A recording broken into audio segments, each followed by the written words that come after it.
Hello again, and welcome back to another overview.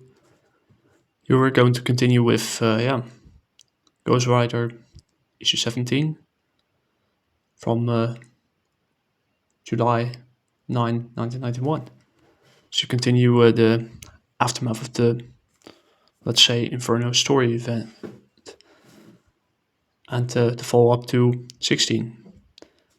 So for those of you who don't know how to do these types of videos, I usually go through, in case from a tale from the past, I go through an American comic, European comic, manga, or web comic or indie comic from let's say the 60s all the way to 2011. Web comics didn't exist back then in the 60s, but they became a thing after the 80s. So even before that, don't know. And or we take a more recent time period from 2011 till present day. How I break these videos down, pretty simple. We go through who the team is, writer art, letters, colors, cover, etc. We follow with a quick synopsis, and we give, in case of a full-on review, a complete breakdown, but that would be way too long to go through, so we don't do it here. We follow up with the good, bad, and the ugly, and with a final verdict that goes from, let's say, 10 out of 100 till 100 out of 100, with 70 out of 100 being the average rating. So pretty old school rating, you could call it. And that's not all.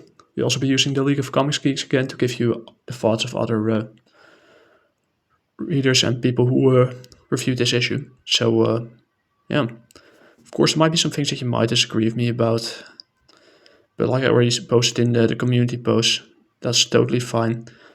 As long as we try to keep it civil and don't try to shoot each other for what we believe in or our opinions or what our opinions are. My goal of these types of videos is pretty simple. Going back to the old school times, the simpler times before the days of the internet, where we could just discuss whether a comic is good or not, or European comic or manga, which character could be who, was there a good balance between writing and art, and that's the discussions that I want to have. I don't want to deal with, as you might notice, I prefer to stay as far away from politics and ethical issues as much as possible. There are a few things you should never talk about: politics, organized religion, and whatever you have taken the job or not. That should be a private business, in my opinion. It only puts people against each other instead of bringing them closer together. Without further ado, let's get into the video and who the team is. I have to scroll with my cursor again. Ghost Rider, issue 17. You've got to have faith. The writer is not a lot changed since the previous time. It's once again Howard Mackey. And artist is Mark Texera. I hope I spell his name correctly. And Jenny Chang is the letterer, Gregory Wright is the colorist, Bobby Chase the editor, and the cover is once again done by Mark Texera, and he's doing an amazing job here. That cover is one for the ages. One of the reasons why I bought it, but not only because of that. Also because I'm a big fan of the supernatural, more darker elements of the Marvel universe, and especially Ghost Rider and the Hobgoblin, who has been bound to a demon that will soon have his own life, his own characterization, which is something I like. It was a necessary development for the Hobgoblin that would otherwise be just another copy of Norman Osborn. And we like that. And Tom DeFalco is the editor-in-chief. So what is this all about? Well, it continues after issue 16, of course. Spider-Man learns the difference between, let's say, Johnny Blaze's Ghost Rider, shout out those, and Danny Ketch. And he might not always like it. Here's a double spread from, how it goes. And a bunch of ads. And you still see Johnny Blaze trying to mentor Danny Ketch. how to control the spirit of vengeance, or his, or in this case, noble kill. For those of you who don't know, that's something for another time. But yeah,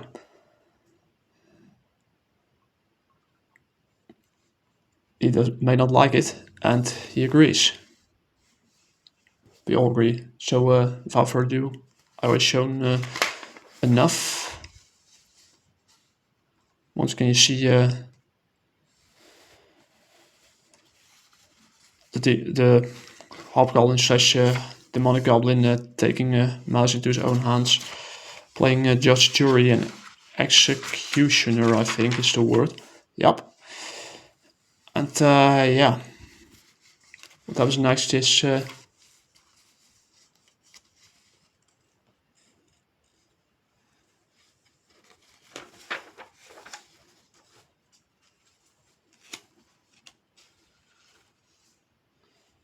how the mother of yeah, Dan is going after him.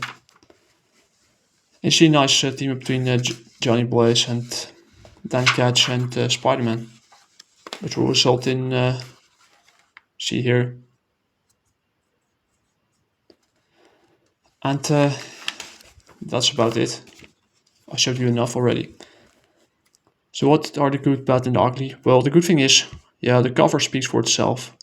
I really like, yeah, how there's not much. It doesn't try to overshadow anything else. It's pretty much a standalone story that follows up from 16. Much better as well. Better writing, better pace, and it also shows that something I didn't show you, but it shows the first, yeah. Due to what Ghost Rider is doing here with its chain, with spans there, it causes a schism inside Jason McCandless's body that will result in yeah, the first cracks where the soul for control will reach a breaking point or boiling point where there's no other choice but to separate from each other, and one of them will all follow their own path. That will result in yeah,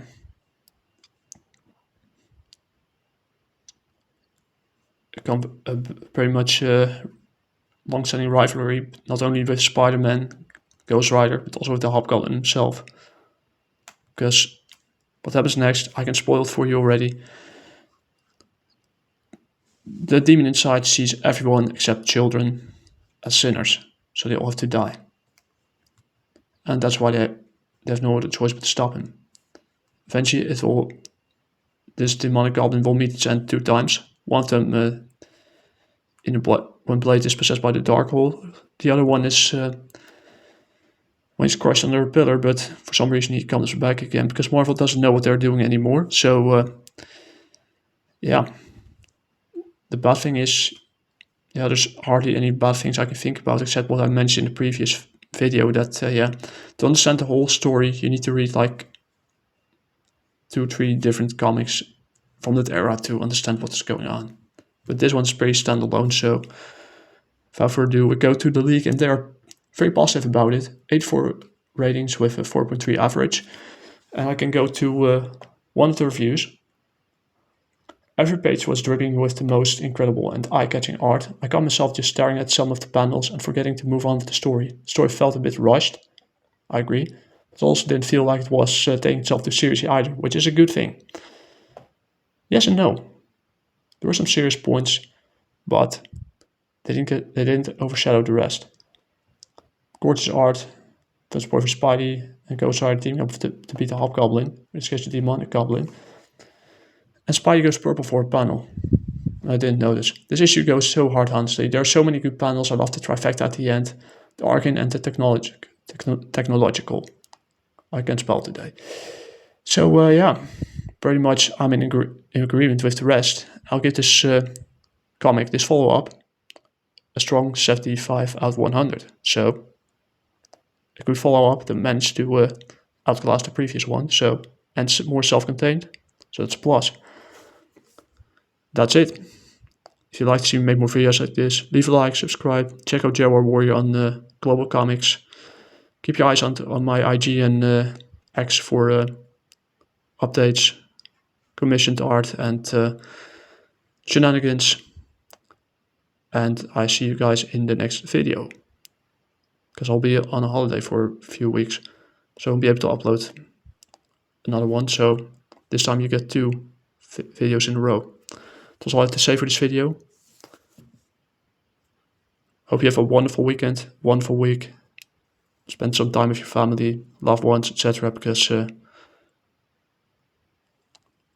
the end, we're all mortal. You only have one life. You have to make the best of it. Ja, matane.